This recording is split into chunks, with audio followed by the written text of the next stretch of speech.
Hi, everyone. In the beginning, I want you to take a moment, close your eyes, and imagine a place. It's late at night. You are in your room. Everything is quiet. And you are thinking about your long day, a tough assignment, a stressful meeting, or maybe going through 100 other people's life through Insta or other social medias. And suddenly you hear yourself,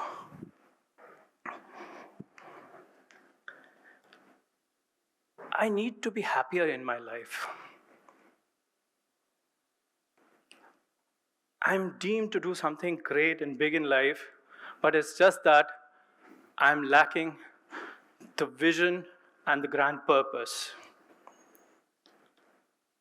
I'm still not able to go for a workout or get up in the morning because I lack the conviction and motivation. Raise your hands if any of these three thoughts did come sometime in past. Exactly.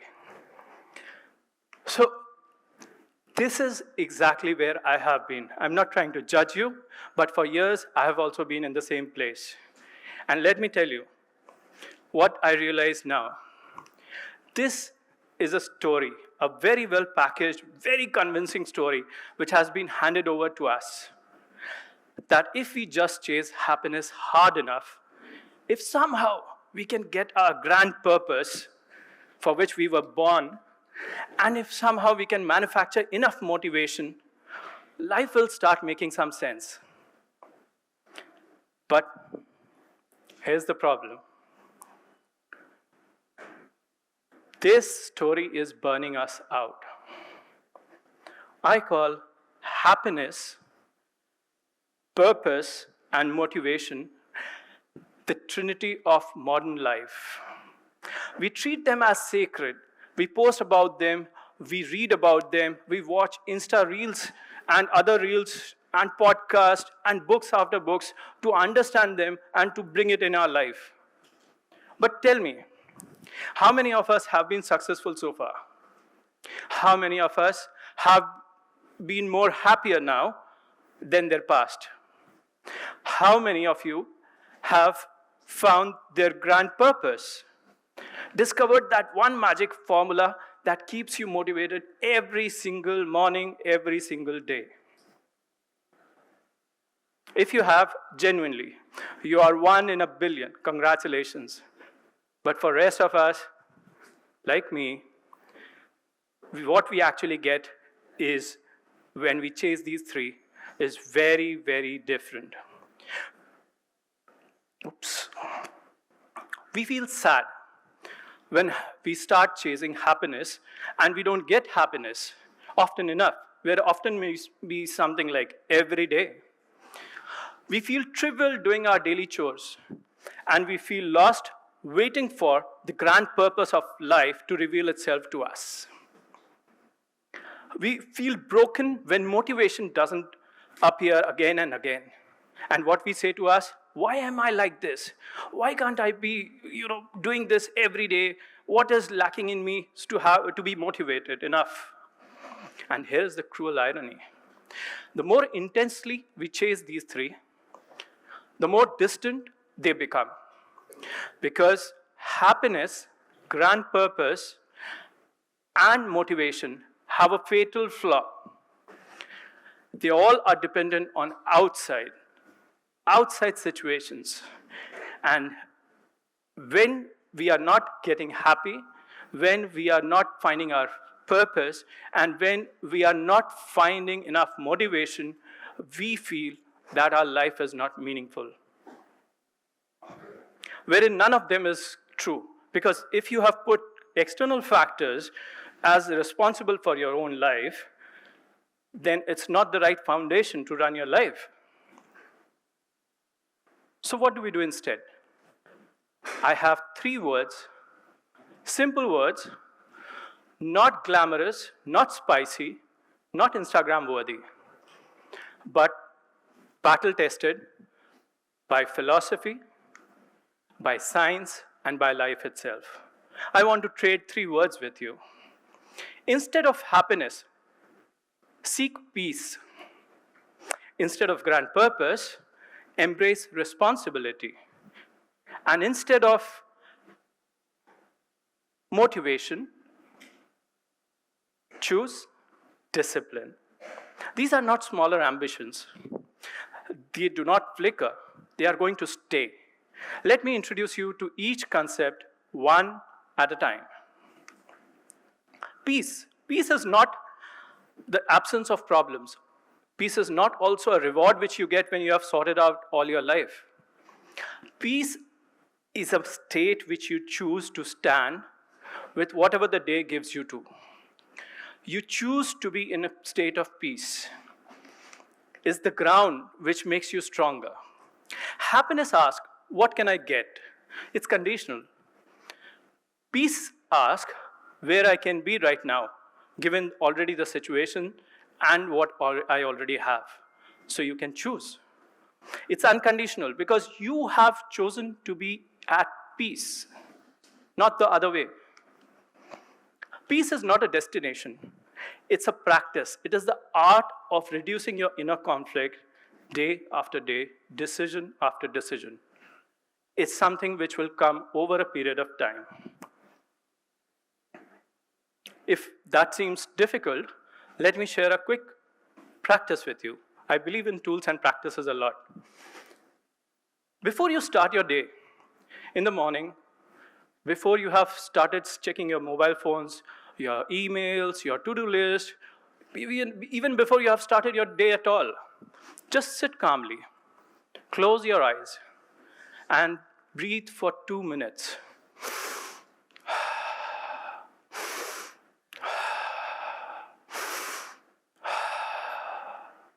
With those closed eyes, ask yourself a question. What am I resisting today? I am resisting this conversation. I'm resisting a meeting. I'm resisting the uncertainty which is there in tomorrow. Do not judge it. Do not try to solve it. Just name it. Say it silently to yourself. And then you can go even one step ahead. You can ask why you are resisting it. And just in one line, answer that why. Then breathe again. 1 minute, that's all. 3 minutes every morning, that's what you have to do without a fail. And you will see what changes within you. It's not meditation, it's biology at work. Try it for a few days to believe it. But then you may ask, what about my grand purpose of life? I have to have some meaning to my life. And if I don't find my grand purpose, which we have told that somewhere out there in the cosmic light, there is one universe-approved purpose which has my name, and I have to just grab it or it will come to me. And until we find it, we say our life is so meaningless. I don't know what I'm doing every day. I'm having a meaningless, purposeless life. That's not true. I'm not against this, just like any of them. But I have a concern. The capital P, purpose, and which is the precursor word, grand, which is basically given by the societal standards. So grand, purpose. That's my concern. How can these two words define your entire life existence? How can they take meaning out from you? What if I told you, this is not how it works? Look around you right now. You, not on a vision board, not a 5-year plan, not anywhere. Just look around in your own life, and you will find you are already someone's son or a daughter. You are somebody's sibling, a partner, a professional, a grandparent, a teacher, a professional, an artist. You already are so much, and above all, you are yourself an individual. Each of those roles each of these roles carries a responsibility. And when you begin to work on these responsibilities seriously, diligently, when you show up with them every day, fully, most carefully, sincerely, you will witness a remarkable change in yourself. You will not try to find purpose anytime after because you won't be free to think about purpose. You will have a purposeful and meaningful life. All you have to do is attach your why with every one of these relations which we are talking about, including yourself, where you are also responsible for your growth mentally, physically, emotionally. Everywhere you are responsible for yourself. Take that responsibility. Don't give it to somebody else. And then you will find that the grand purpose is everywhere. It is how much meaning you have added to each one of them. And suddenly, your life becomes so much more meaningful and worthy. Your purpose is not a lightning bolt which will just which will come down to your head one day and you will be into realizations. No, it's not like that. It's showing up every day for what you are supposed to do, day after day, each and every day. And now, the third and the last.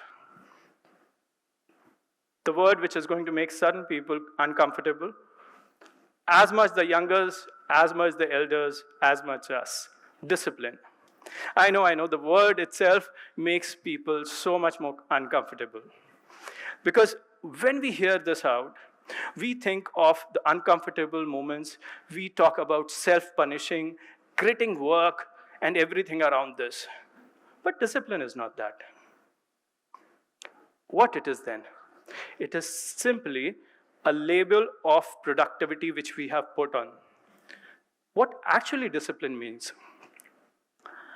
Discipline is not about punishing. Discipline is about self-respect. It is about self-love. It is about identifying what is important for you more than anything else. Your relationships, your own life, your profession, whatever you have chosen. And once you are clear on that, you will be also very wary about the tyranny of impulses which come around discipline, actually which disturbs your so-called fixed motivation, or when you say, I will do it, and it never happens, are these simple, small tyranny of impulses. What are those? The snooze button. So it starts in the morning. And then I'll start Monday. I'll start from 1st of January. I'll start next month. Those I will. And if you remove I will and put a present tense to it, that I must, then things change. Motivation is a feeling, and it will disappear. Believe me or not, motivation will not stay with you for very long. There are various researches on that. Today is not the right time to ask or explain, and especially not after lunch. Motivation is not a prerequisite fuel which you need. It's not a requirement to get into action. Rather, it's other way. Motion creates motivation. And the most powerful definition I've come across. Discipline means reducing the options to zero and doing what needs to be done. That's it. That's how simple you should define discipline to yourself. Just eliminate all the choices around you, and what you will be left out with will be discipline, because you will not have any options to choose. Has to be done, must be done. So, again, another practical tool, how to build discipline. Anybody interested that side? Good. Step 1, write on the sentence. A sentence writing, I am someone, ... I am someone who, fill in your blanks.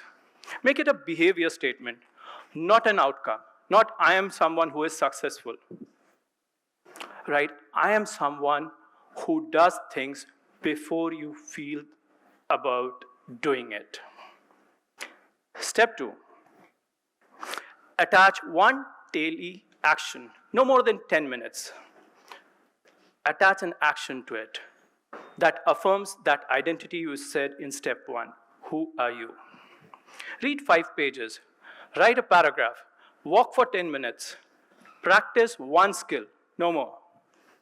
Step 3, most important one. 1 and 2 are the easy ones. The step 3 is where discipline will come and you have to remove your choices. Do it not because you feel motivated or you feel today or the weather supports or your health says. Just do it. Just do it. Why? Because you have defined your identity. I am someone who does ta ta ta. And that's the whole system. One identity statement, one daily action. Repeat it till the time you make it like your flow. And then what you need to do. You have to just, maybe somebody may still say 10 minutes is too much. Okay, then make it 5 minutes. Somebody will say 5 pages is too much. Make it 3. The goal here is to declare an identity of yourself and ensure that you do not go below that level. And once your brain starts recognizing that what you write, what you claim is what you do, you will start building discipline. That is how discipline is grown, not forced. So friends, I will leave you with this. Stop chasing what flickers. Happiness flickers. Motivation flickers. Purpose also keeps moving as we grow in life. Instead, be brave enough to build something on your life, something that doesn't require external validation or support. Something that is available to you right now and every time, regardless of how your day went, what's the weather, how's your health, how's been your relationship, nothing. It's inside you. Build your peace, own your responsibilities, and respect yourself so much that you are disciplined for what you say. Not because life gets easier, because you get stronger. And when you do, you stop chasing and start building. And that version of yours will never make you feel less about yourself. That's all, my friends, for today. Thank you.